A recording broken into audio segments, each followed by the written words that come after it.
Hi, this is ForeGolf Custom, and today we are looking at Mizuno's MP20 HMB, the hot metal blade. If you're a golfer that's kind of mid to high handicap, you're thinking about irons and you want that player looking club, we've got information that you need to watch. I've also got some very strong info on shafts. Later on in the video, you have to watch it. If you're going to buy this iron, you need to understand what shaft's going to work best. Dave, straight in, this is a high flighted product. I've seen a couple of different reviews on it already. Yeah. People are talking about this high flight. At the fitness, have you seen that flight? Yeah, but I mean, from a starting's perspective, as much as it's called a hot metal blade, so let's get it out of the way that it's not actually a blade in the true sense of a word.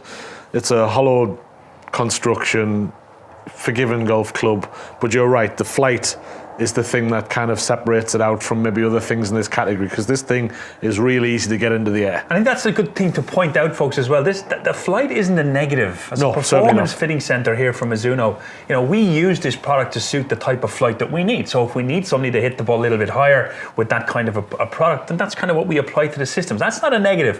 For us, though, it's important to understand, because there's two large tungsten pieces that sit, which we quite like, equidistant to the center, so it creates that stability. But I think that's driving that flight, and we've seen high launch angles from this bad boy. Of course we have. There's loads of it. It wants to get up in the air real quick. It can get a little spinny at times. Again, if it's a distance-oriented product, it's more around consistent carry distance as opposed to a raw distance product. So I've seen you apply some of those longer irons into sets where you've gone like 2-iron and 3-iron.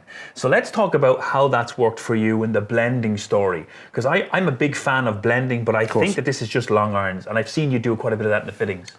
Yeah, but I mean, the HMB story is about flight. So as a 2-iron and 3-iron product, really easy to get up in the air, which is traditionally been that complicated kind of product because it wants to go real flat through the air.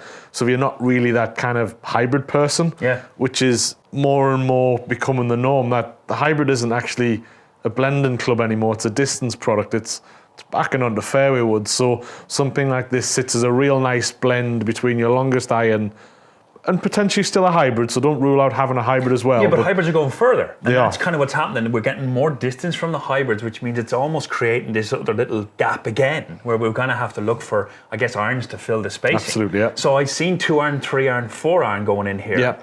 And have you done a couple of mix sets? They talk about this in Mizuno, that you're able to mix this MP range. The mixing I've tended to do has been more MMC and the traditional blade, the MP20 on its own. Okay. I think you either buy this as a full set because it's a really good product, gets the ball up in the air, super feel, everything, a blend of art and technology, and then 2 irons and 3 irons, but not necessarily mixed with another Mizuno, just mixed with anything because it's a super product in that sense. That's a golden point there. If you're new to the channel, hello, you're welcome. I hope you're enjoying the fitting content. It's very different what we're putting out there. If you're new, please subscribe and ring the bell. Next time you'll see the videos go live and you'll see what we're talking about.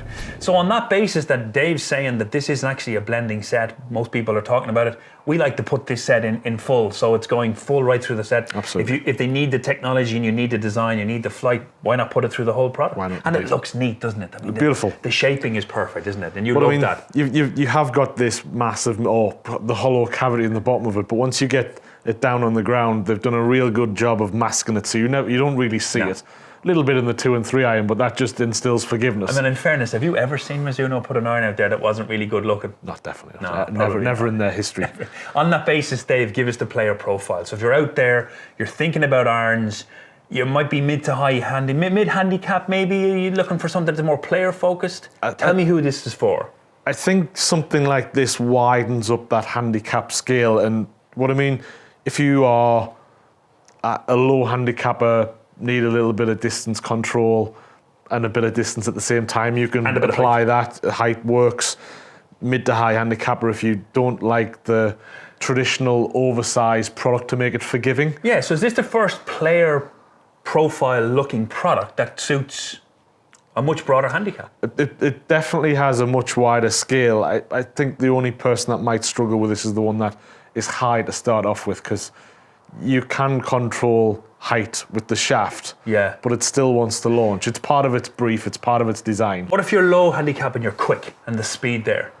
Are you seeing the benefits? I think it's just a case of you then just have to, if you want it to work because you like the visual and want the forgiveness, you just have to combine it with heavier shafts like C-tapers, and C-taper light as a middle shaft. Yeah. But if you're from a high handicapper's perspective, combine it with graphite. It's amazing with recoil, and it's fabulous with nip-on and in the 950. Absolutely, yeah. Just real soft flight, gets the ball up in the air. So where would you use light? Where would you use heavy? Give us that swing profile or shot profile. I'd use heavy if you're using the club for forgiveness with quick speed. Okay. And I'd use lightness if you're trying to gain speed and height at the same time. And if I want to use the club head and I want to get the ball fly flatter or lower, what shaft will I look at? So this becomes your middle ground. Your C-taper light is a very, very good product to use in this product. Keeps the height off it, regulates it, but it's still light enough to generate a bit of speed. So this HMB iron from Mizuno has absolutely beautiful lines to it, really well crafted and beautiful in terms of shaping. It's very hard to do that with a complicated cavity design that they have from this iron, because to make it neat and keep the shaping in it usually has to make a bigger head, but they've done a great job and a neat top line and a beautiful shaping club. So if you're that kind of mid to high handicapper but you want a player's looking club, this is the one to consider. The feel of this club is also something that's extraordinarily good and way better than any other clubs that we've tried in this kind of category. That comes from the different layers of steel. So they have this lovely satin finish on the outside, and then they have the grain flow forged. They have a nickel layer there, and they've also got that lovely copper, that bronze color that you might have seen covering the whole club underneath the actual finish on the top. That's what gives it that soft but very forgiving feel. The forgiveness also comes from those two well-placed tungsten weights that are down low in the head, and each side of the center gives it that lovely balance, but it creates that lovely high and easy, I guess, forgiving flight that we've seen from this club. If you're a lefty, you're in luck, although they haven't got a full set of HMBs for you, but what they do have is they have a 3 and a 4 iron in the HMB, and then the 5 down to pitching wedges in the MP20 range. If you like what we've done here, please subscribe to the channel. I've also put a link to the other Mizuno iron that we've reviewed, the 919 Forge product, and if you like what we see, please subscribe and ring the bell, and I'll see you at the next video. Thanks for watching. Oh, sorry, I'll start again, Jill, because I forgot to say ForeGolf custom.